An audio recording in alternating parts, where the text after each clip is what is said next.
जय हो बजरंगबली की दोस्तों। कैसे हैं आप लोग? आपका एक बार फिर से बहुत बहुत स्वागत है मेरे चैनल सन्नाटा पे। और दोस्तों, अगर आपको आज की वीडियो अच्छी लगे तो इसको लाइक और चैनल को सब्सक्राइब ज़रूर कीजिएगा और वीडियो को अपने जानने वालों के साथ शेयर ज़रूर कीजिएगा जो कि हॉरर स्टोरीज़ के शौकीन हों आप ही के जैसे। तो आइए बिना किसी देरी के शुरू करते हैं आज की अपनी कहानी फॉरगॉटन फाइल्स का तीसरा पार्ट, केस नंबर 005। उस रात सड़क कहीं और चली गई। उस रात मेरी बाइक में पेट्रोल थोड़ा और होता तो शायद मैं आज जिंदा नहीं होता। मेरा नाम विकास है। मैं दिल्ली में एक प्राइवेट कंपनी में काम करता हूँ। महीने में 2-3 बार मुझे देर रात क्लाइंट साइट से वापस लौटना पड़ता था। उस रात भी कुछ ऐसा ही हुआ। करीब रात के 1:40 मैं घर लौट रहा था। ये वही रास्ता था जिस पर मैं पिछले 4 सालों से आ जा रहा था। उस सड़क की हर चीज़, जैसे कि स्पीड ब्रेकर, हर मोड़, हर पेट्रोल पंप मुझे याद था। इसीलिए जब मैं कहता हूँ कि उस रात सड़क बदल गई थी तो मैं ये बात पूरी जिम्मेदारी से कह रहा हूँ। मैं लगभग आधे रास्ते तक पहुँच चुका था। अचानक मुझे महसूस हुआ कि सड़क पर असामान्य शांति थी। इतनी शांति कि मुझे अपनी बाइक के इंजन की आवाज़ भी अजीब लगने लगी थी। मैं इधर-उधर देखने लगा। ना कोई कार, ना ट्रक, ना कुत्ता, ना कोई चाय की दुकान, कुछ भी नहीं। पहले मुझे लगा शायद रात ज़्यादा हो गई है, लेकिन अगले ही पल मुझे पहली अजीब चीज़ दिखाई दी। सड़क के किनारे लगा एक पुराना पेट्रोल पंप। मैंने तुरंत ब्रेक नहीं लगाया, लेकिन दिमाग जैसे ठहर गया था। उस सड़क पर कभी कोई पेट्रोल पंप था ही नहीं। मैंने बाइक धीमी की। पेट्रोल पंप खुला हुआ था। सारी लाइटें जल रही थी, लेकिन वहाँ कोई नहीं था। ना कर्मचारी, ना ग्राहक, ना कोई गाड़ी, सिर्फ मशीनें और हवा में हिलता हुआ एक पुराना नीला झंडा।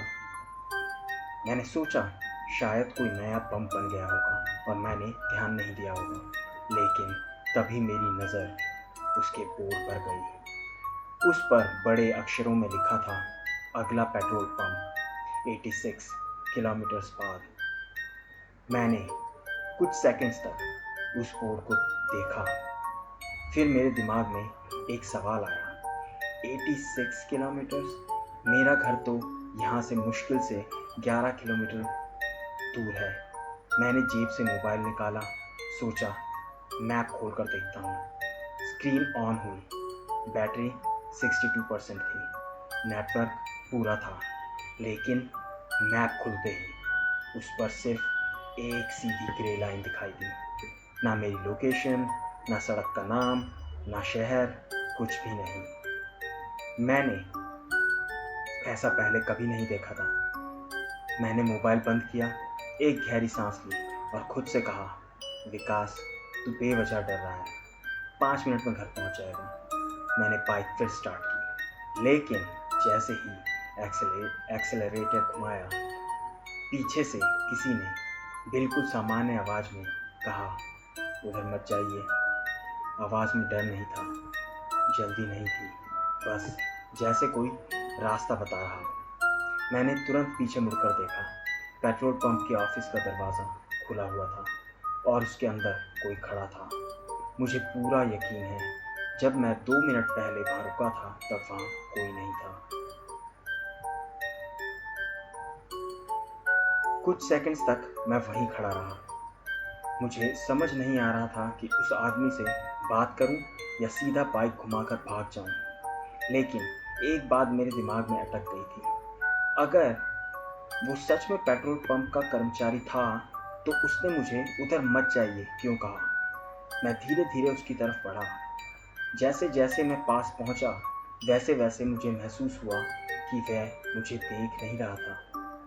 उसकी नज़र मेरे पीछे सड़क पर कहीं टिकी हुई थी। मैंने कहा, भाई साहब। उसने मेरी बात काट दी, विकास, देर कर दी तुमने। मुझे ऐसा लगा जैसे किसी ने मेरी छाती पर मुक्का मार दिया हो।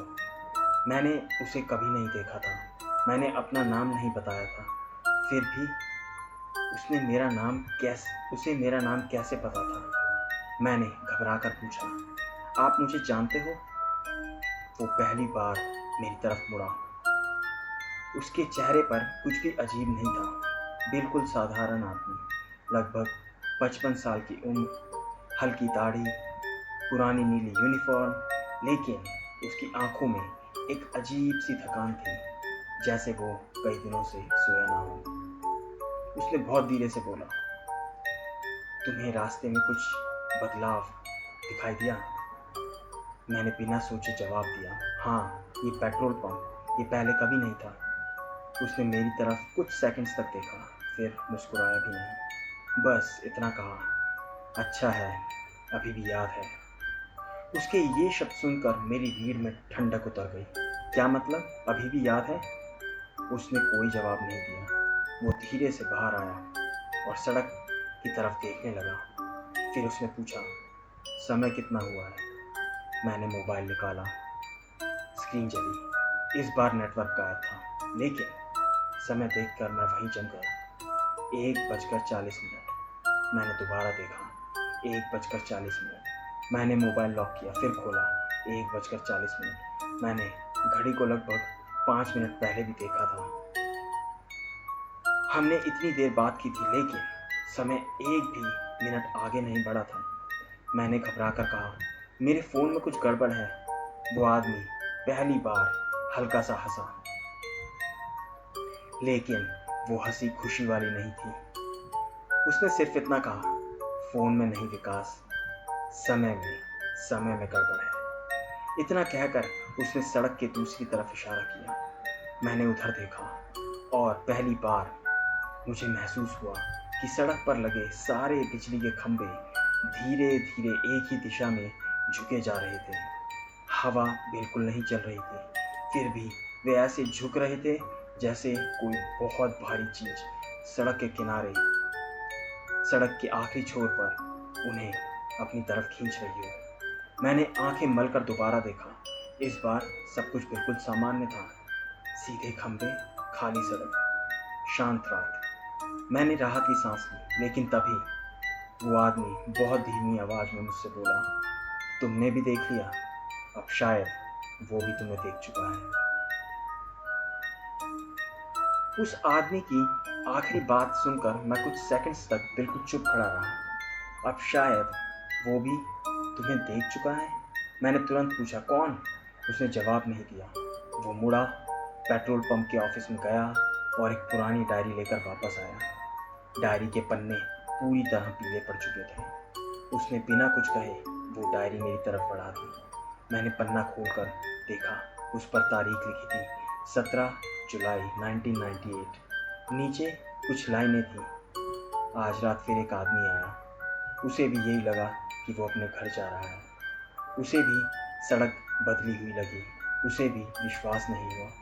मैंने अगला पन्ना पलटा, 3 सितंबर 2005। इस बारी आने वाली एक लड़की थी, उसे वापस भेज दिया।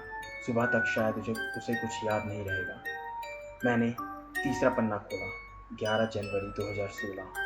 मेरी उंगलियां वहीं रुक गई, क्योंकि उस पन्ने पर सिर्फ एक ही वाक्य लिखा था। इस बार उसने मेरी बात नहीं मानी। बस उसके बाद पूरा पन्ना खाली था।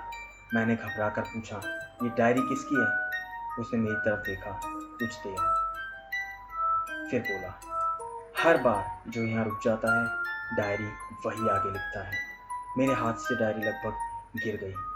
मैंने तुरंत उसे वापस उसकी तरफ बढ़ा दिया। नहीं, ये मजाक है। उसने डायरी नहीं ली। वो बोला, आखिरी पन्ना खोलो। मैंने अनमने मन से आखिरी पन्ना खोला। उस पन्ने पर सिर्फ 3 लाइनें लिखी थी। पहली लाइन मेरे नाम से शुरू होती थी, विकास, मैं सब में रह गया। दूसरी लाइन, आज रात तुम पहली बार यहाँ आए हो। और तीसरी लाइन, मैं आज तक किसी को शब्दशः नहीं बता पाया, क्योंकि उसमें जो वाक्य लिखा था वो अभी हुआ ही नहीं था। मैंने उसे पढ़ा, फिर तुरंत सड़क की तरफ देखा। मेरी बाइक अब वहाँ नहीं थी जहाँ मैंने उसे खड़ा किया था। वहाँ सिर्फ उसका साइड स्टैंड पड़ा था। बाकी बाइक गायब थी। और सबसे अजीब बात, मुझे पूरा यकीन है मैंने उसे स्टैंड पर ही नहीं लगाया था। मेरी बाइक गायब थी। मैंने पूरी सड़क पर नज़र दौड़ाई। दूर तक सिर्फ मेरी परछाई दिखाई दे रही थी। मैंने घबराकर उस आदमी से कहा, मेरी बाइक कहाँ है? उसने कोई जवाब नहीं दिया। वो सिर्फ मेरी तरफ देखता रहा। फिर उसने एक ऐसा सवाल पूछा जिसका मेरी बाइक से कोई संबंध था ही नहीं। विकास, तुम्हें अपना घर याद है? मैं छल्ला गया। क्या मतलब? बिल्कुल याद है। उसने सिर हिलाया। पूरा पता बताओ। मैंने तुरंत बोलना शुरू करा, डी, और मैं वहीं रुक गया। मेरे दिमाग में जैसे किसी ने सब कुछ मिटा दिया हो। मुझे गली याद थी, घर का रंग याद था, दरवाजे पर लगी घंटी भी याद थी, लेकिन मकान नंबर याद नहीं था। मैंने जोर लगाया, कुछ नहीं।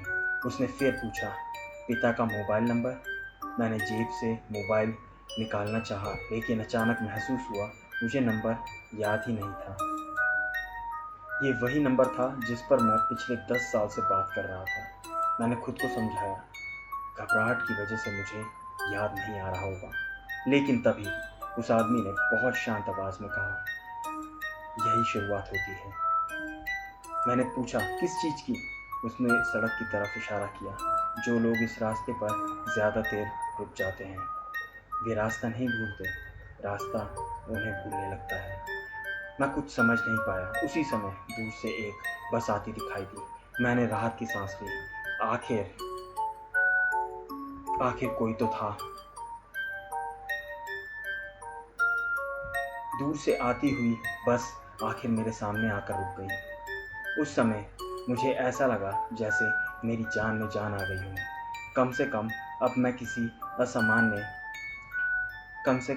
किसी सामान्य इंसान से बात कर सकता था। बस का दरवाज़ा खुला। एक एक करके लोग उतरने लगे। सब कुछ बिल्कुल सामान्य था। एक बुजुर्ग, 2 कॉलेज के लड़के, एक औरत अपने छोटे बेटे के साथ, एक आदमी जिसके हाथ में सब्जियों का थैला था। मैंने राहत की सांस ली। मैं लगभग भागता हुआ उनके पास गया। भाई साहब, ये कौन सी जगह है? सब्जी वाला आदमी मेरी तरफ देखने लगा।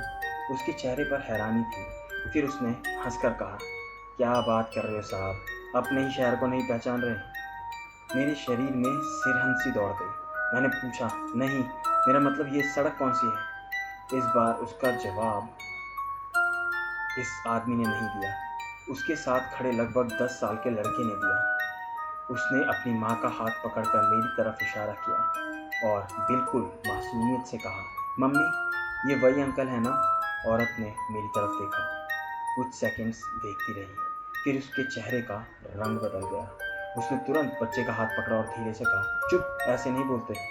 लेकिन बच्चा फिर से बोला, पर मम्मी, पिछले हफ्ते ही तो ये अंकल इसी जगह पर रास्ता पूछ रहे थे। मेरे कानों में जैसे किसी ने सीटी बजा दी। मैंने तुरंत कहा, नहीं, आप शायद किसी और की बात कर रहे हैं, मैं पहली बार यहाँ आया हूँ। लड़का बिना डर के बोला, नहीं, आपने यही नीली शर्ट पहनी थी और आपने मुझसे पूछा था कि घर जाने का रास्ता कौन सा है।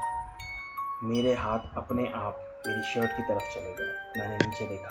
मैंने नीली शर्ट पहनी ही नहीं थी। मैं तो ऑफिस की सफ़ेद शर्ट पहनकर निकला था। मैंने घबरा कर नीचे देखा। इस बार मैं सचमुच नीली शर्ट पहने हुए था। मैंने अपनी कलाई घड़ी देखी। वो मेरी घड़ी नहीं थी। मेरे जूते मेरे नहीं थे। जेब में रखा पर्स निकाला, उसमें पैसे नहीं थे, लेकिन Aadhaar card, office ID, ATM card. मैंने जेब में रखा पर्स निकाला, उसमें पैसे थे, लेकिन Aadhaar card, office ID, ATM card कुछ भी नहीं था। सिर्फ एक पुरानी धुंधली तस्वीर में मैं था, लेकिन मेरे साथ खड़े लोग, मैंने उन्हें अपनी ज़िंदगी में कभी देखा ही नहीं था। और तस्वीर के पीछे नीली स्याही से सिर्फ एक लाइन लिखी थी, इस बार घर पहुंच जाना। मैंने कांपते हाथों से तस्वीर पलटी और उसके पीछे से किसी ने मैंने कांपते हाथों से तस्वीर पलटी और उसी क्षण पीछे से किसी ने बहुत धीरे से कहा, विकास। मैंने पीछे मुड़कर देखा। पेट्रोल पंप वाला आदमी अब वहाँ नहीं था। सड़क खाली थी, बस जा चुकी थी। लेकिन बस स्टॉप की बेंच पर एक और आदमी बैठा था। उसने सिर उठाया और मैं वहीं जम गया, क्योंकि उसका चेहरा मुझसे बिल्कुल मिलता था। मैं कुछ सेकंड्स उस आदमी को देखता रहा। वो मैं नहीं था, वही चेहरा, पर शायद वो मैं ही था। वही चेहरा, वही आंखें, यहाँ तक कि दाढ़ी भी बिल्कुल मेरी जैसी।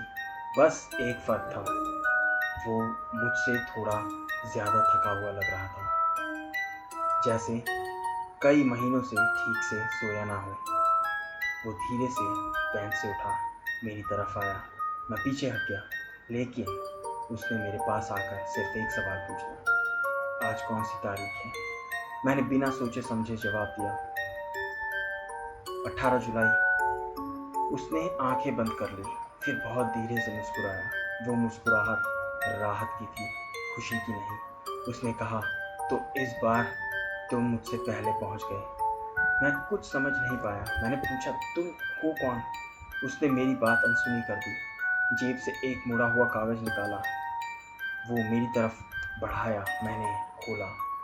उस पर सिर्फ 5 लाइनें लिखी थी, अगर तुम मुझे देख पा रहे हो तो इसका मतलब है कि रास्ता फिर खुल गया है। यहाँ किसी पर भरोसा मत करना, उस पेट्रोल पंप पर बिल्कुल मत लौटना, और अगर मैं तुम्हें अपना नाम बताऊं तो उसे भूल जाना। मैंने सिर उठाकर उसकी तरफ देखा। इसका क्या मतलब? उसने कोई जवाब नहीं दिया। वो बस सड़क के दूसरी तरफ देखने लगा। फिर अचानक बोला, ध्यान से सुनो, अभी 2 मिनट बाद एक लाल कार यहाँ से गुजरेगी। उसमें बैठे लोग तुम्हें देखकर हाथ हिलाएंगे।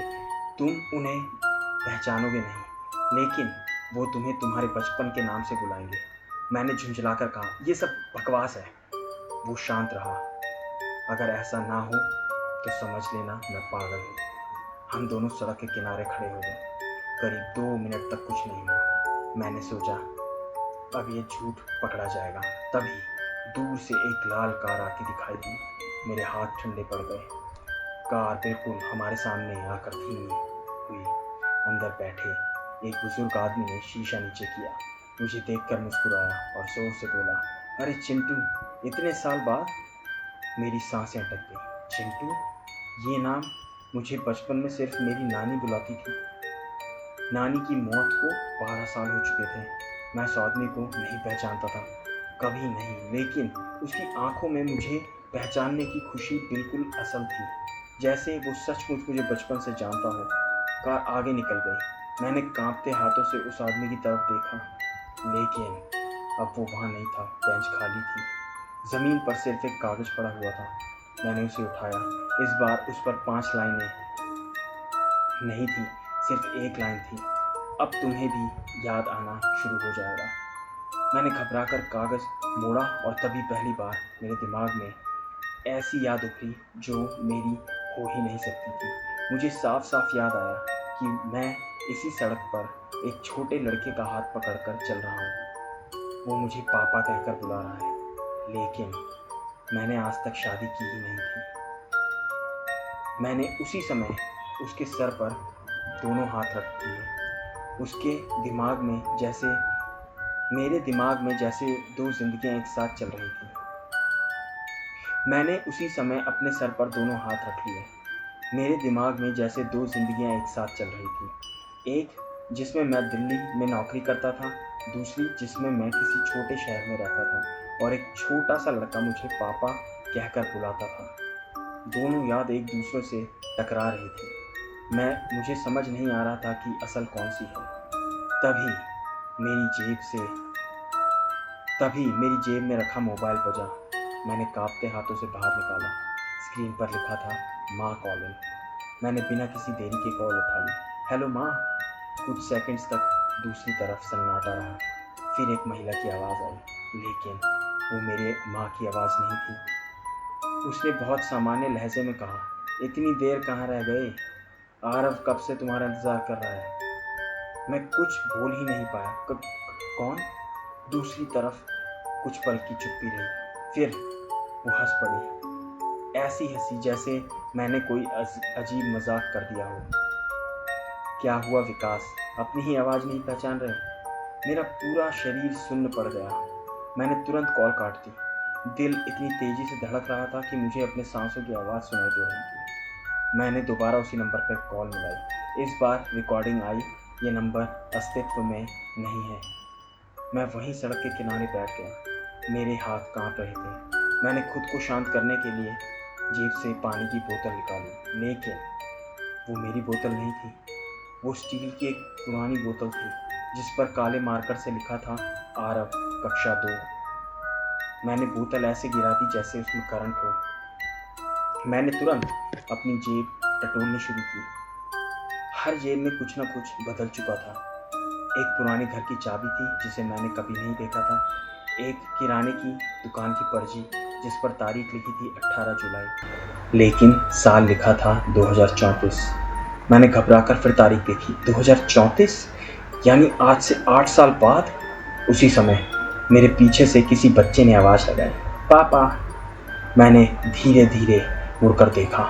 सड़क के दूसरी तरफ करीब 7-8 साल का एक लड़का खड़ा था।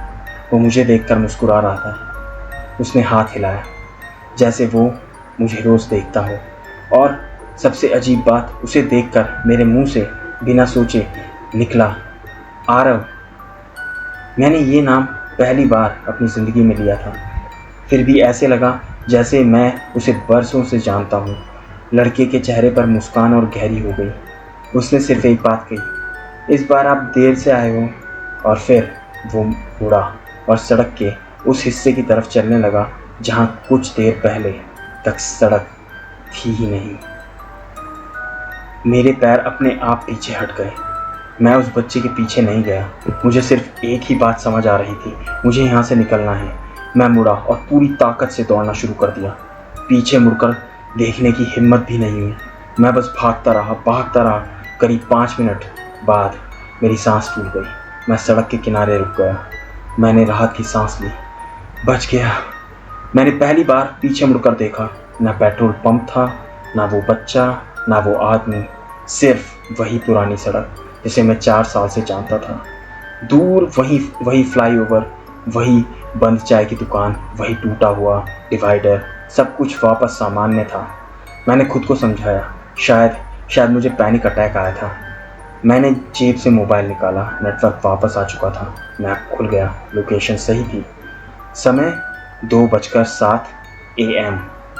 मैंने तुरंत बाइक स्टार्ट की। इस बार बाइक वहीं थी जैसे कभी गायब हुई ही ना हो। मैं बिना रुके सीधा घर पहुंचा। उस रात मैं नहीं सोया। सुबह होने का इंतज़ार करता रहा। करीब 8 बजे मैंने खुद को समझाया कि जो हुआ उसका कोई ना कोई तार्किक कारण होगा। मैंने फैसला किया, मैं उसी दिन दोपहर में वापस उसी सड़क पर जाऊंगा, धूप में, लोगों के बीच, और देखूंगा क्या वह सचमुच कोई पेट्रोल पंप है। क्या वहाँ सचमुच कोई पेट्रोल पंप है? सड़क पर भारी ट्रैफिक था। मैंने पूरी सड़क छान मारी। कोई पेट्रोल पंप नहीं था। बस स्टॉप भी नहीं था। वो पुरानी बेंच भी नहीं थी। मैंने पास की एक दुकान पर जाकर पूछा, भाई साहब, यहाँ आसपास कोई पेट्रोल पंप था पहले? दुकानदार ने बिना सोचे कहा, नहीं साहब, मैं 15 साल से यहीं बैठ रहा हूँ, यहाँ कभी कोई पेट्रोल पंप था ही नहीं। मैंने राहत की सांस ली। तो सचमुच मुझे भ्रम ही हुआ था। मैं वापस मुड़ने ही वाला था कि पान वाले ने मुझे आवाज़ दी, साहब। मैंने पलट कर देखा। वो मुझे ध्यान से देख रहा था। फिर बोला, एक बात पूछूं? जी। आप पहले भी मुझसे यही सवाल पूछ चुके हैं ना? मैं मुस्कुराया, नहीं, आज मैं पहली बार आया हूँ। वो कुछ पल चुप रहा, फिर धीरे से बोला, अजीब है, क्योंकि मुझे पूरा यकीन है पिछले सोमवार भी आपने यही पूछा था मुझसे यहाँ आकर। और उसने अपनी दुकान के अंदर टंगी दीवार की तरफ इशारा किया। वहाँ एक छोटा सा CCTV मॉनिटर लगा था। उसने रिकॉर्डिंग पीछे की, तारीख सोमवार, समय दोपहर 1:03। वीडियो चला और मेरी सांस रुक गई। स्क्रीन पर मैं खड़ा था, वही चेहरा, वही कद, वही आवाज़, और मैं उसी पान वाले से पूछ रहा था, भाई साहब, यहाँ आसपास कोई पेट्रोल पंप था क्या पहले? लेकिन पिछले सोमवार तो मैं दिल्ली में था। उस दिन मैं इस शहर में आया ही नहीं था। मैंने पान वाले से कहा, ये वीडियो मुझे भेज दीजिए। उसने रिकॉर्डिंग अपने मोबाइल से निकाली और मेरे फ़ोन पर भेज दी। मैंने तुरंत वीडियो चलाया। उसमें जो आदमी दिखाई दे रहा था वो मैं ही था, लेकिन एक छोटी सी बात अलग थी। मैंने वीडियो को जूम किया। उस आदमी की बाईं कलाई पर एक पुराना जलने का निशान था। मैंने अपनी कलाई देखी, वहाँ ऐसा कोई निशान नहीं था। मैंने राहत की सांस ली, तो वो मैं नहीं हूँ। लेकिन उसी पल मुझे अपनी कलाई पे हल्की सी जलन महसूस हुई। मैंने नीचे देखा, जहाँ कुछ सेकंड्स पहले कुछ भी नहीं था, वहाँ अब त्वचा हल्की सी लाल पड़ चुकी थी। मैंने घबरा कर हाथ रगड़ा। 10-12 सेकंड के अंदर लाल निशान गहरा होने लगा। फिर धीरे धीरे वो ठीक उसी आकार का बन गया। वो वीडियो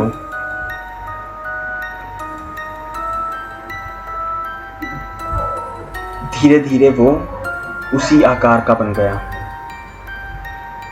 जो वीडियो में दिखाई दे रहा था। मैं वहीं खड़ा रह गया। मेरे सामने दो ही संभावनाएं थी, या तो मैं पागल हो रहा था, या वीडियो बदल नहीं रहा था, मैं बदल रहा था। मैंने बिना कुछ कहे पान वाले को पैसे दिए और वहाँ से निकल गया। उस दिन के बाद मैंने किसी को ये बात नहीं बताई। मैंने वो वीडियो कई बार देखा, हर बार उसमें कोई ना कोई नई चीज़ दिखाई देती। पहली बार बस जलने का निशान, दूसरी बार वीडियो में खड़ा आदमी बार बार अपनी घड़ी देख रहा था, तीसरी बार मैंने कुछ ऐसा देखा जिसके बाद मैंने वो वीडियो दोबारा कभी नहीं चलाया। वीडियो के आखिरी 3 सेकंड्स में कैमरा थोड़ा सा हिला और पीछे सड़क पर बहुत दूर एक आदमी दिखाई दिया। सफ़ेद शर्ट, हाथ में पुराना चमड़े का बैग। वो कैमरे की तरफ नहीं, सीधा मेरी तरफ देख रहा था। लेकिन उस दिन मैं वहाँ खड़ा ही नहीं था। उस रात मैं पहली बार ये सोचकर सोया कि शायद मैं घर वापस आ तो गया हूँ, लेकिन क्या मैं वही विकास हूँ जो उस रात घर से निकला था? और ये सवाल आज तक मेरे पास है। बयान दर्ज होने के बाद से सीसीटीवी की मूल रिकॉर्डिंग मांगी गई। जब जांच अधिकारी उसी पान की दुकान पर पहुंचे, दुकान मौजूद थी, दुकानदार भी, लेकिन वहाँ कोई सीसीटीवी कैमरा लगाया ही नहीं गया था। दुकानदार ने साफ कहा, साहब, मेरे पास आज तक कोई स्मार्टफोन तक नहीं रहा है। और बस उसके बाद मैं सोच में पड़ गया।